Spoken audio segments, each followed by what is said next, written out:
Sabi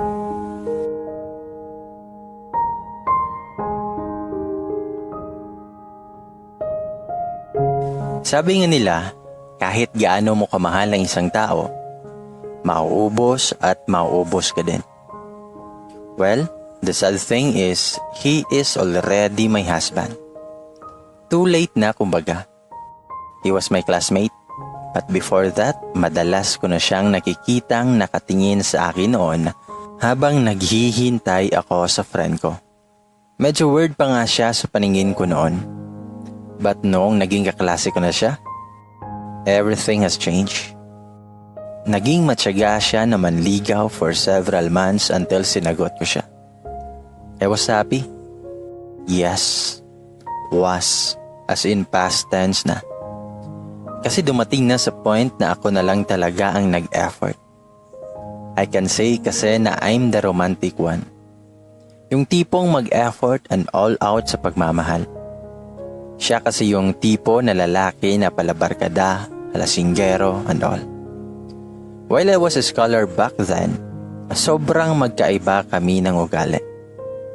Reason why we fight a lot. Nakagraduate ako but siya hindi. I get pregnant, then after 2 years we've been together.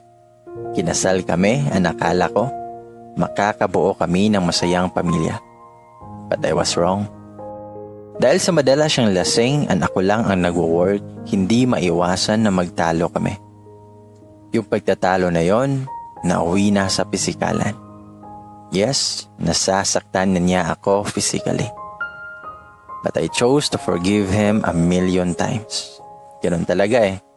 Matalino ako pero napakabobo ko pagdating sa kanya. Nagkaroon din siya ng work eventually. I already accepted the fact that I married a not so nice guy. But as years pass, nararamdaman ko na yung sobrang pagkapagod. Yung tipong wala na yata akong kakayahan na patuloy siyang intindihin. I actually do not even know what I feel. Pero kahit ganito na yung nararamdaman ko, paulit-ulit akong sinasampal ng reality na asawa ko na siya. I am bound to be with him forever. I actually told him when we are not yet married, sana dumating na yung time na mapagod na ako na mahalin ka.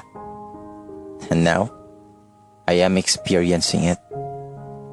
So for everyone like me, na all out magmahal but the love is not being reciprocated, don't wait for that time na mapagod ka. Mapapagod ka for sure. But you won't be able to know kung hanggang kailan ka tatagal. If you feel you are not loved, then learn to let go. Be brave enough to be miserable now and be happy later. Rather than trying to be happy now, but be miserable forever.